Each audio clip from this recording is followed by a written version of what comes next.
responses to viral infections. So, as we know, there are various routes by which viruses can enter to the host.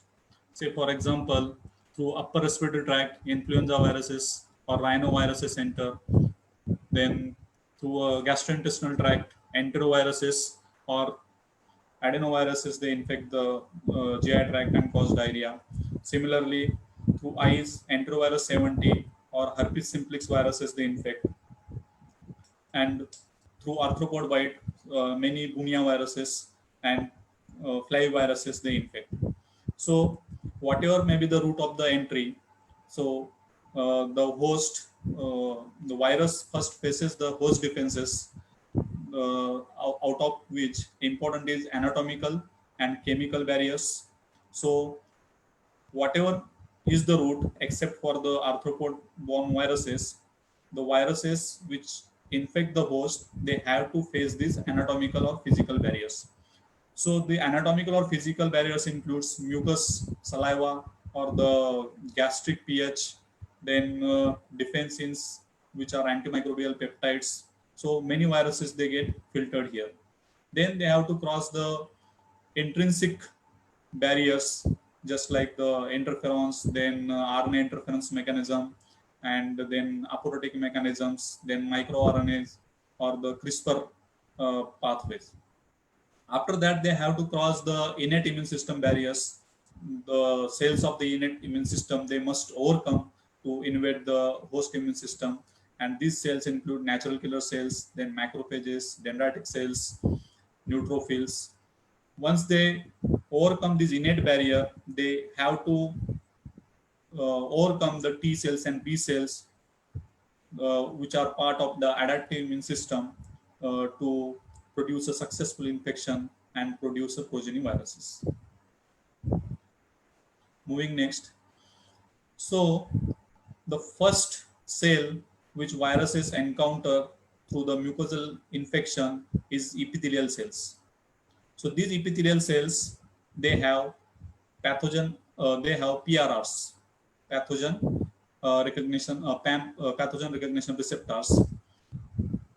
So the PRRs present on these epithelial cells, they detect or they sense the invading virus, and these PAMs may be viral nucleic acids or the components of virus. Then, along with these viruses, they cause injury to the cell, resulting into cell stress or the apoptosis of the infected cell, and they release a DAMP. So DAMP is a recent advancement in the innate immune system, and it refers to the danger associated molecular patterns. So similar to the PAMP is a pathogen associated molecular patterns. These PAMPs, they are components of the pathogens, while DAMP, they are the components of the host. So host detect either PAMP or the DAMP, and as well as the metabolic changes or the cellular damage caused by these invading viruses. So the epithelial cells which encounter the viruses first, they they detect the PAMP and they also release the DAMP. So these signals, PAMP or the DAMP, they are recognized by the pattern recognition receptors. So there are uh, mostly 5 pattern recognition receptors: toll-like receptors, C-type lectin receptors, retinoic acid inducible gene 1-like receptors, nucleotide oligomerization and binding domain-like receptors or NLRs, and pyrene HIN domain receptors. So this is a summary of the PRRs. So C-type, so these PRRs which recognize the PAM and also a DAM, they are present either in the cytoplasmic membrane, they are present in the endosomes, or they are present in the cytoplasm. So most important and the well-studied PAM, that is the TLR, they are present on the membrane as well as they are present inside the endosome. So, see for example, PAMP which are present on the cell membrane, they include the TLR1, TLR4, TLR5, while In the endosome, TLR3 is there, TLR7, 8, 9, they are there. Besides these C-type lectin receptors, they are present on the uh, plasma membrane. So these C-type lectin receptors, they bind the carbohydrates. So they are mostly, they sense these fungal infections and some bacteria. Then inside the cytoplasm, there are the other type of the receptor called as NLR. These are nucleotide binding oligomerization domain like receptors. So here the C terminal and N terminal and C terminal portions, they bind, and these NLRs, they are in inactive state. But once they detect the PAMP inside the cytoplasm, then they get activated. Another is RIG1 like receptor. So these RIG1 like receptors, these are retinoic acid inducible gene 1 like receptors. They sense viral RNA and they signal via the mitochondrial adapter proteins. So whatever is the PRR, or their main aim is to induce the type 1 interferons. So they activate NF-kappa B pathway, and then they induce transcription factors, and these transcription factors then express the TNF alpha and TNF beta. So viruses infect epithelial cells sense the infection presence of the virus by PRR, and they release the interferon. And also, because of the lytic infection caused by the virus, they also release the DAM, that is the danger associated molecular patterns. So the interferons released by this initial infection, they are recognized by dendritic cells. So this is again a summary of the cytosolic innate immune receptors and transmembrane innate immune receptors, and their ultimate aim is to induce type 1 interferons, that is interferon alpha and interferon beta. So dendritic cells, they get activated by the interferons released by these epithelial cells. And these dendritic cells, then initially they are in an immature state, they become a mature dendritic cell, and they express this CCR7, this is a chemokine receptor, and then they migrate to a regional lymph node where they present antigen to the they process the antigen via exogenous and endogenous antigen pathways, and they present the antigen to the T helper cells, that is Th1 and Th2 cells, and thereby they provide help to the cell mediated immune system and uh, humoral immune system. So here in this slide, I want to show how the dendritic cell and NK cells, they interplay. So as I said, epithelial cells, they are infected by the viruses, they attract the dendritic cell, and they convert immature dendritic cells to the mature dendritic cell. Another important cell which is involved in innate immune response to the virus is the NK cell. So how these NK cells, they are activated? So NK cells, they get activated by the interferons released by the epithelial cells. Besides, the dendritic cells also release interferons, for example, interleukin 15, interleukin 12, and 18. So these interferons released by mature dendritic cells and epithelial cells, they help to stimulate the NK cell. So these NK cells then release interferon gamma, which again help to enhance the response of the dendritic cell. So another important cell of the innate immune system involved in viral immunity is the macrophage. So similar to the dendritic cells also, macrophage, they get attracted towards the interferons produced by epithelial cells, dendritic cells, and then they produce interferon alpha. Again, they produce interferon alpha and interferon beta, which stimulate the NK cells to release interferon gamma. These interferon gamma in turn stimulate the macrophages to release interleukin 12, or they cause enhanced killing of the infected cell, and also they provide uh, stimulation to the dendritic cell. So till now, what we know is that dendritic cell, macrophages and NK cells. They are the initial players in this innate part of the innate immune system against viruses. So how these NK cells, which are considered to be the first line of defense during the viral infections, how they find whether the cell is infected with virus or not. So these NK cells have two types of receptors, C-type lectin receptors and immunoglobulin domain-like receptors. So this is a structural classification, but these two classes, they belong to, both of these classes, they contain killer activation receptor and killer inhibitory receptor. So what is the function of inhibitory receptor? Inhibitory receptor detects MHC class 1 on the epithelial cells or the nucleated cells. So these cells. So cells, all the nucleated cells, they have the MHC class 1. So once this KIR receptor, that is the killer inhibition receptor, detects MHC class 1 on the cell, then the cell is not killed. If there is no other ligand is expressed, foreign ligand is expressed, and if only MHC class 1 is detected by the NK cell, then that cell is not killed. So NK cell detects that the cell is self. It is a self cell.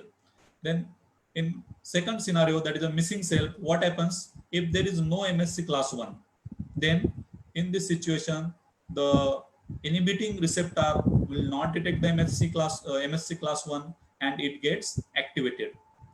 At the same time, if there is a ligand expressed by the viruses on the surface, invading viruses, then that receptor also stimulates the KAR, that is the killer activation receptor. So absence of MHC class 1 and presence of ligand on the cell is stimulator for the NK cell. So these cells, they are killed by the NK cell. In third situation, here MHC class 1 is also there and ligand is also there. In this situation also, cells are killed because although they are the self cells, but they are expressing the foreign ligand. And in fourth situation where MHC class 1 is not there and foreign ligand is also not there, then these cells, they are spared, they are not killed. So the other component which is involved in innate immune system is complement. So complement, they are part of the innate immune system. Also, they are part of the adaptive immune system. So there are three pathways of the complement system. One is classical complement pathway, one is alternative complement pathway, and third one is a lectin complement pathway. So this lectin pathway and the alternative pathway, they can play part as a in the innate immune system, while the classical pathway, they require presence of antibody. So lectin pathway involved mannose binding lectins, which detect these lectins, and in presence of these mannose binding lectin associated proteins, they get activated and then they cleave the C4 and C2. So these complements, they can, although they do not directly cause the lysis of the virus, they can aggregate the virus and they enhance their phagocytosis. So moving to the next, that is how innate immune system instruct adaptive immune system. So dendritic cells, NK cells, macrophages, they play a prominent role in a innate immune as an innate immune response to the viruses. Then complement pathway is also there. But how this innate immune system now instruct adaptive immune system? So the type of signal received by the dendritic cell is mainly a deciding factor towards the polarization of the adaptive immune system. If dendritic cell get response of interleukin 12 and interferon gamma, then These dendritic cell provide help to they polarize the naive T cells towards the Th1 T cell, and if they get help of IL-4, then they polarize these T cells, T helper cells towards the Th2 cell, and in presence of interleukin 10 and TGF beta, they polarize these naive T cells towards a regulatory T cell. So now effectors of the adaptive immune system. So main component of the adaptive immune system, they are the B cells and T cells. So the B cells, they are the antigen presenting cells, but they also need a help of Th2 cells. So these Th2 cells, they are activated by the antigen presenting cells, also by B cell, macrophages, and dendritic cells. They provide help to the B cell to produce antibodies. And besides that, cell-mediated immune response, they they involve principally a cytotoxic T cells, and they also need help of these Th2 cells. So these Th2 cells, they are activated by the antigen presenting cells. So the exogenous antigen presentation pathway. So exogenous antigen, that is the antigens present outside the cell, they are engulfed or the phagocytosed by the antigen presenting cells. They process this antigen via this exogenous pathway, and the exogenous antigens, they are presented via MHC class 2. So MHC class 2, they are synthesized in the endoplasmic reticulum, then they migrate to the Golgi apparatus, and during this transit, they are protected by the invariant chain, so that no internal peptides they will bind to inhibit the binding of the peptides. So this invariant chain, then it is cleaved, and then the exogenous antigen, which is degraded during the endosomes, then this late endosome and the MSC class 2, they fuse these vesicles of the Golgi, they fuse, and they express these exogenous antigen with the help of MSC class 2. So these peptides which are expressed along with MSC class 2, they are recognized by the Th2 cells. So these Th2 cells are nothing but T cells having this CD4 molecule, and they express these interleukin 4 and interleukin 10, 13 cytokines. So the major effects are produced by these adaptive immune system. They include the antibodies and cytotoxic T cells. So the antibodies, which play a prominent role to neutralize the virus and then enhance their phagocytosis by binding to the phagocytic cells. So the antibodies, as many of us know, they are of 5 classes: IgG, IgA, IgD, and IgE.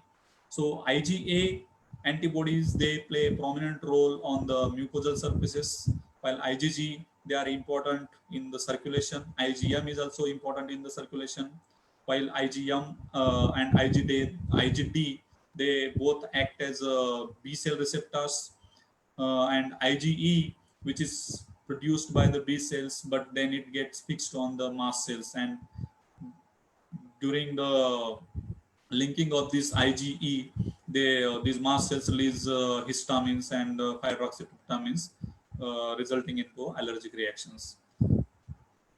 So moving next, then cell-mediated immunity.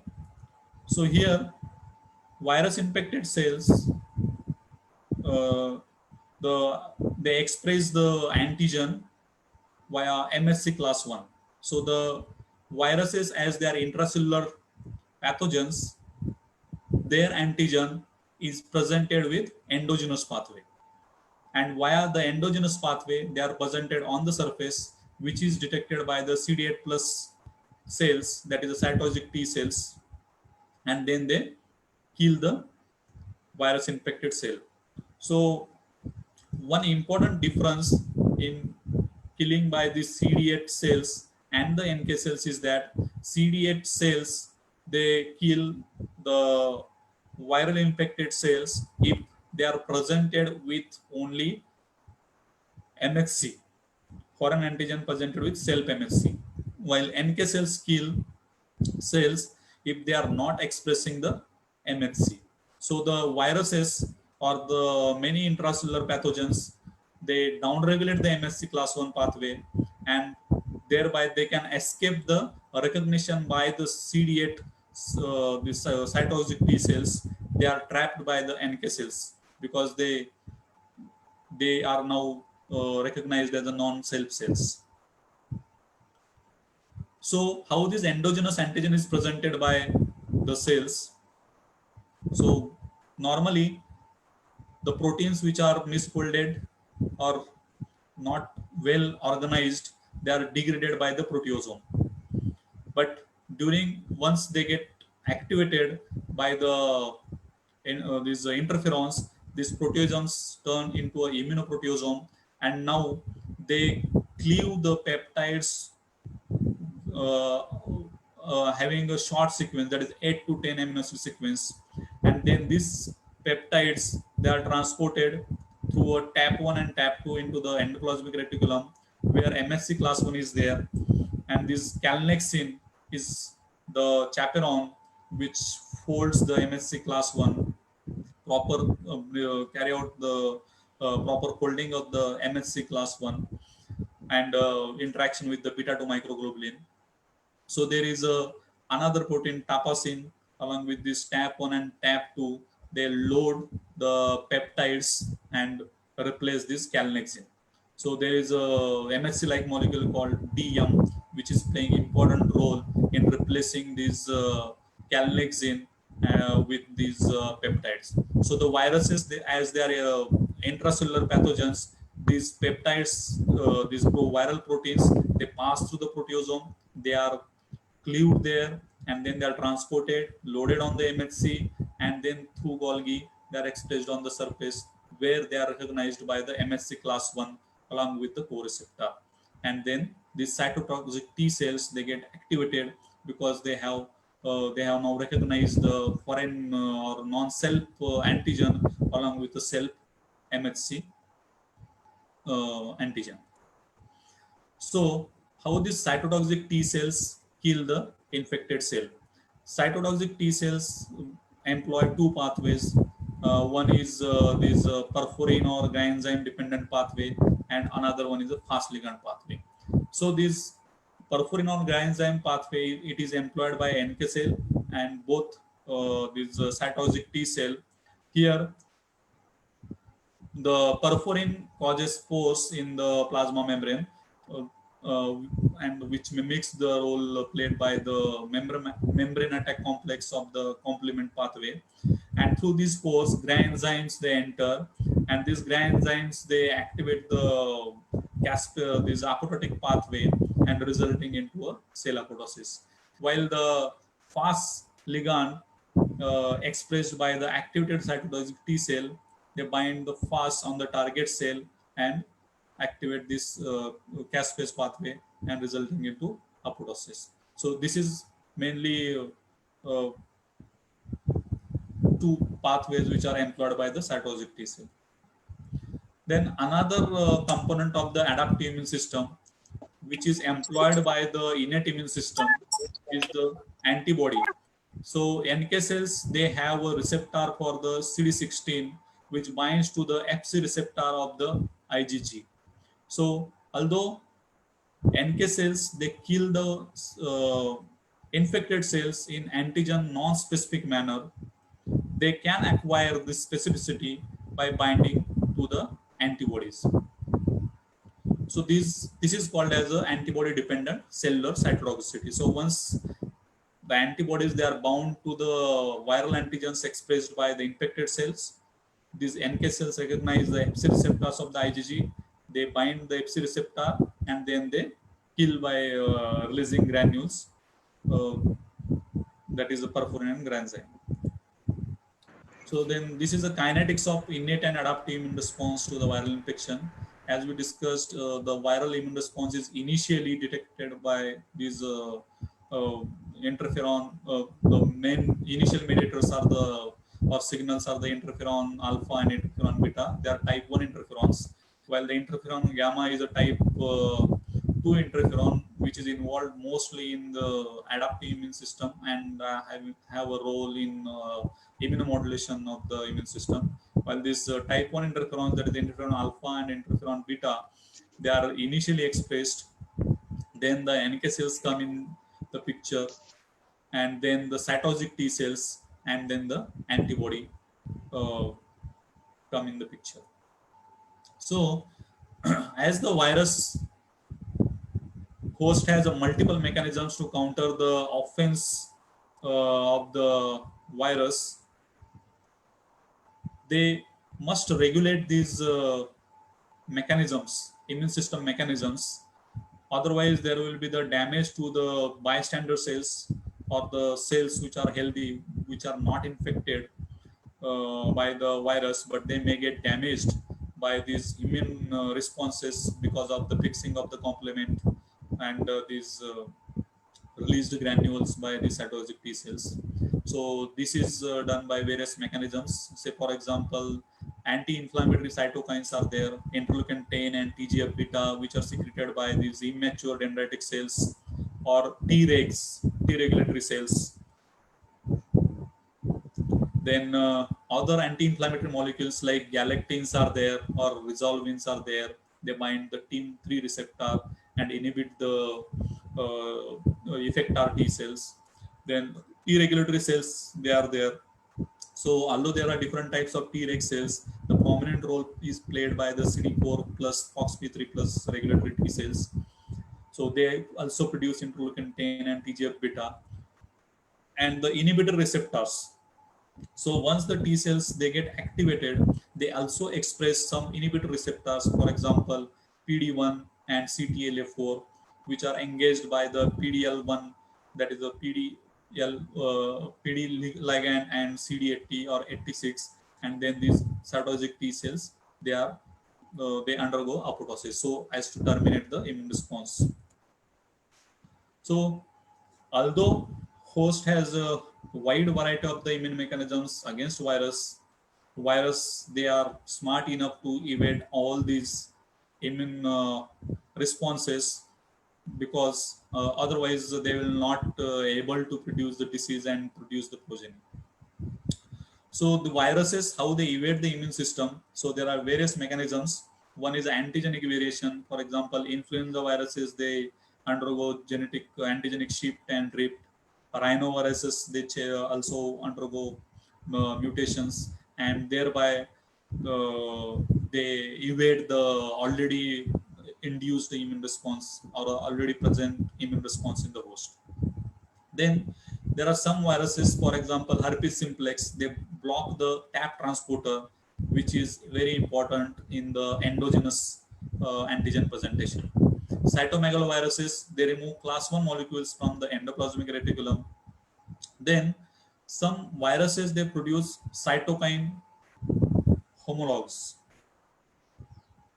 cytokine receptor homologs. These are called as decoy receptors. So whatever the cytokines they are produced in response to the viruses, they are neutralized by the cytokine receptors produced by the vaccinia. For example, vaccinia and pox virus, they produce interleukin 1 and interferon gamma receptors, and cytomegalovirus, they produce certain chemokine receptors.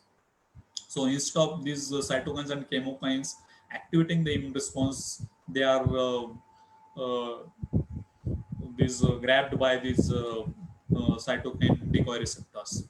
Then production of immunosuppressive cytokines. As in previous slide, I said that interleukin 10, which is inhibitory cytokine, which is produced by the body to contain the or regulate the immune response. Certain viruses like Epstein-Barr virus, they produce interleukin 10 to suppress the immune response.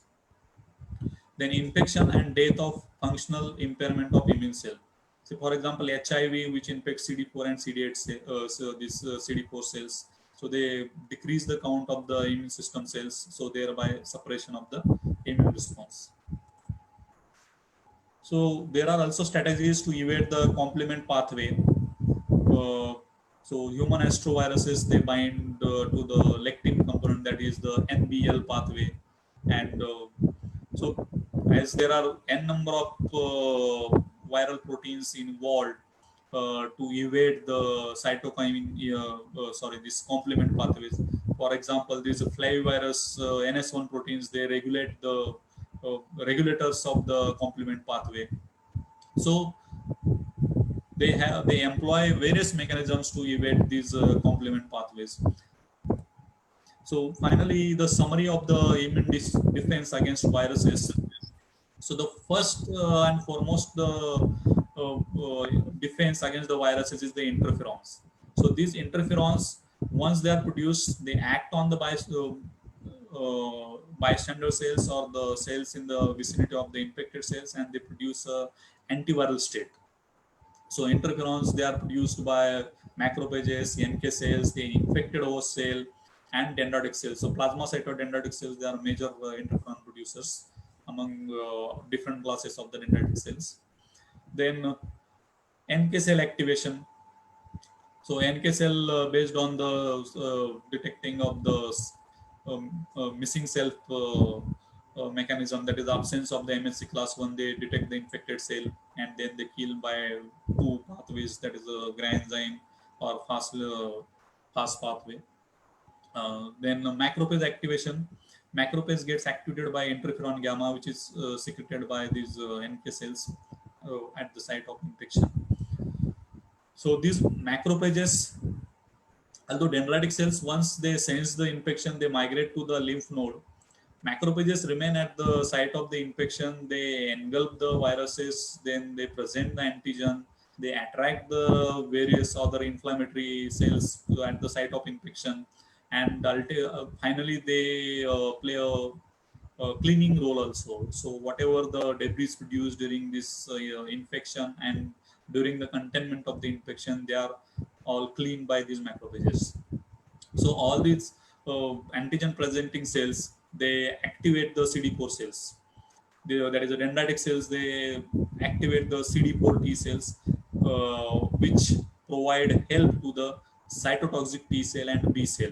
So the two arms of the immune system, they require help of the CD4 T cells, and these CD4 T cells, they are activated by these dendritic cells, macrophages, antigen presenting cell, various antigen presenting cells, even B cells, they act as antigen presenting cell. Then CTL activation. Cytotoxic T cells, they get activated once the antigen is presented with MHC pathway, and by two mechanisms they try to kill the infected host cell. So the basic difference, as I said in previous slides, that killing by the CTL and killing by the NK cell, CTL, they are restricted to the MSC class 1 proteins. So they kill the infected cells in a specific manner, while NK cells, they mostly kill in a non-specific manner, but they can be made specific by employing the IgG, which is a component of the adaptive immune system. Then sixth is the antiviral antibodies and complement. So as I discussed, this ADCC, NK cells, they detect the Fc receptor of the IgG produced against these pathogens, and then they lyse the infected cell. Then complement pathways. These complement pathways can directly neutralize the virus. They can aggregate the virus, and they increase the enhance the phagocytosis by the APCs, and they can. So this is mainly played this direct neutralization of the these viruses by complement is the part of the innate immune system, while the classical complement pathway, they by using by with the help of these antibodies can recruit they can lyse the infected host cells and get rid of the virus infection.